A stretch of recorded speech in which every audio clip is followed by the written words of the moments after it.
मासिक शिवरात्रि की कथा। शिव पुराण में वर्णित कथा के अनुसार प्राचीन काल में चित्रभानु नाम का एक शिकारी था। जानवरों की हत्या करके वह अपने परिवार का पेट पालता था। वो एक साहूकार का कर्जदार था, लेकिन उसका ऋण समय पर नहीं चुका पाया। तब क्रोधित होकर साहूकार ने शिकारी को शिव मठ में बंदी बना लिया। संयोग से उस दिन शिवरात्रि थी। साहूकार के घर पर पूजा हो रही थी। तब शिकारी भी ध्यानमग्न होकर भगवान शिव संबंधी धार्मिक बातें सुनता रहा। चतुर्दशी को उसने शिवरात्रि व्रत की कथा भी सुनी। शाम होते होते साहूकार ने उसे अपने पास बुला लिया और ऋण चुकाने के बारे में बात की। तब शिकारी ने अगले दिन साहूकार का सारा कर्ज चुका देने की बात की। तब साहूकार ने उसे बंधन से मुक्त कर दिया।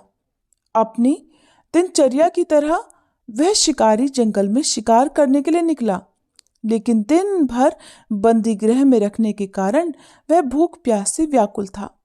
शिकार ढूंढता हुआ वह बहुत दूर निकल आया। जब अंधेरा हो गया तो उसने सोचा कि अब तो रात जंगल में ही बितानी पड़ेगी।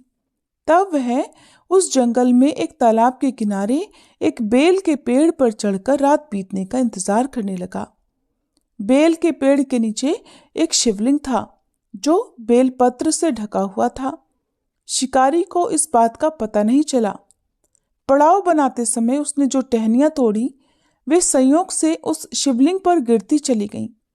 इस प्रकार दिन भर भूखे प्यासे शिकारी का व्रत भी हो गया और शिवलिंग पर बिल्वपत्र भी चढ़ गए। एक पहर रात बीत जाने पर एक गर्भिणी हिरनी तालाब पर पानी पीने पहुंची। शिकारी ने उसे देखा तो धनुष पर तीर चढ़ाकर जैसे ही डोरी खींची, हिरनी बोल उठी, मैं गर्भिणी हूं, जल्दी ही बच्चे को जन्म दूंगी। तुम एक साथ इस तरह दो जीवों की हत्या करोगे जो ठीक नहीं है। मैं अपने बच्चे को जन्म देकर जल्दी ही तुम्हारे सामने आ जाऊंगी, तब तुम मुझे मार लेना। शिकारी ने प्रत्यंचा ढीली कर दी और हिरनी भी देखते ही देखते जंगली झाड़ियों में गायब हो गई।